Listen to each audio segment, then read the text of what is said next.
Welcome back, guys, for the tutorial of Twisting the Aces by Dai Vernon. You're back, so you must want to astonish and amaze. You want to kill it with a deck of cards or some random coins. Thanks for coming back to Slightly Magic, where we deal with sleight of hand. We're going to get right into this, Twisting the Aces. Make sure you hit like and subscribe, share this with your friends, and even save it so you can work with me in the video at any given time. Let's get to it.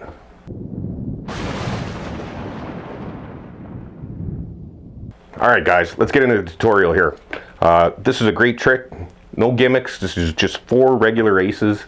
And it was done by a guy named Dai Vernon, known as the Professor. He was a Canadian magician who, if you talk to any magician and mention his name, they're going to know who he was, and they're going to know some stories about him. Great man, great tricks, great vision and creativity. So here is his masterpiece called Twisting the Aces. Now, you can use whatever pattern you want. You can use the pattern that I used in the performance.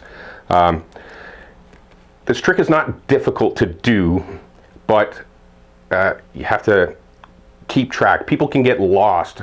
People sometimes don't remember that the last card was the Ace of Hearts, or that I thought I already saw the diamond, or they don't remember that. So sometimes what I actually do, instead of using the 4 aces, I'll use the cards 1, 2, 3, and 4 and run the story like that.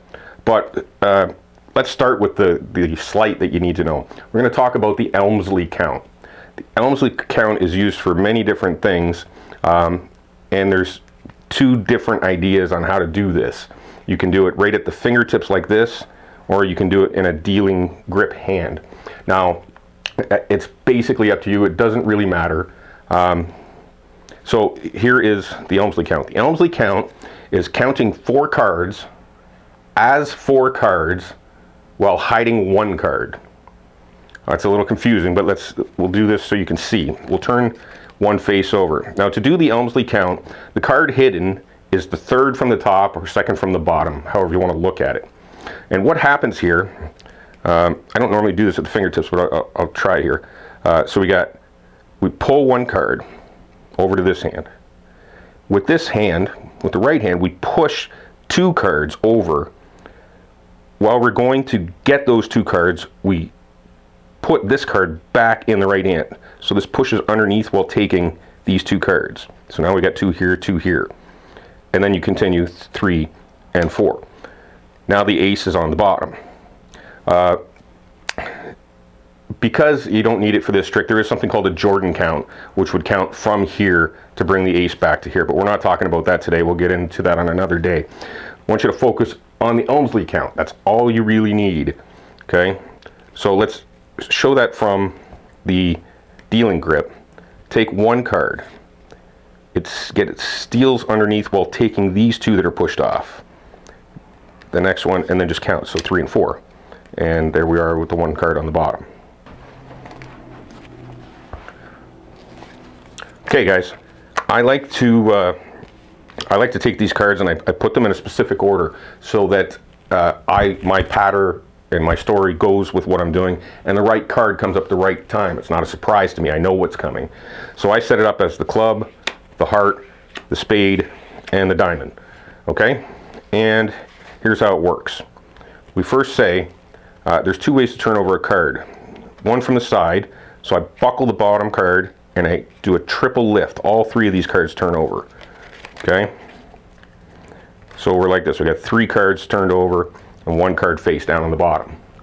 Now, we say the second way to turn it over is from the front. And what you do is you tilt the deck a little bit this way so that they can't see when you pull this card to turn it over that the other cards are turned up.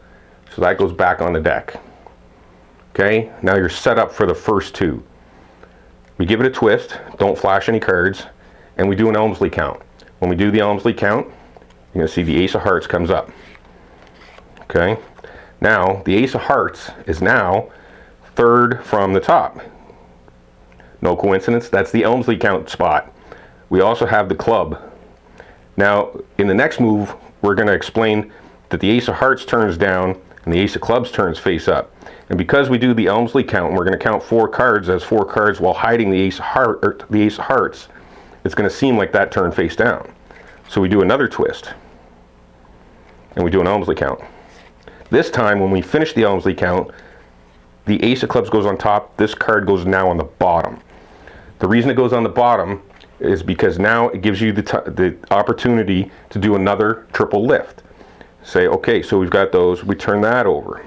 Now you're set up with the diamond, okay? So you do the twist.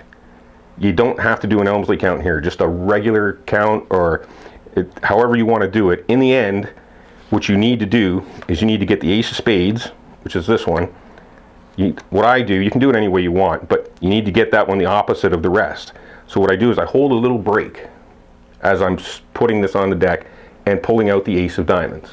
When I pull out the ace of diamonds and put it back on top, I turn the bottom two cards over, and I don't mind flashing here because I see that it looks like all the aces are turned over, and we talk about the club, or pardon me, the spade. The spade is ready to go. You don't have to do anything.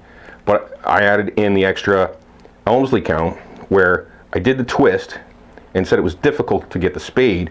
You do the Elmsley count and it's hidden, but this last card has to go on the bottom, so it puts the spade back in that position. And then you could do that a couple times if you want. Not necessary. One is usually good enough. Then you say, well, what I have to do for the spade is I have to twist it and snap. And you can just spread them like this, or you can count them, or you can, however you want, but that's the last ace. And each one of those turn face up one at a time, and seemingly impossible. So you have to sell this to them. You have to sell this to your crowd, okay? Make it important and bring attention to what's really happening. Now, like I said, I use the 1, 2, 3, 4 sometimes, and by doing that, it makes it easier for the audience to follow. Sometimes tricks like this, they get confusing. It's hard. There's too much information for the spectators to absorb and comprehend. So sometimes the 1, 2, 3, 4 is a good idea, and you can work that into your routine.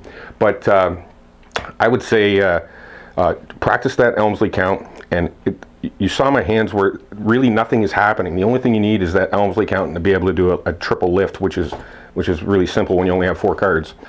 Please share this. Leave comments. If you have questions about what I've done, or if you're not clear about something, or you need some more information, leave it in the comments, and I will respond to you, and I might even make a video based on your question. So I appreciate you coming out to watch this. I hope you enjoyed it and got some education out of it, and I hope you're going to practice and do this. And I appreciate everybody, and thank you so much. Like I said, hit like and subscribe, share with your friends. I'd really love to get this out there, and I appreciate all your help. Astonish and amaze.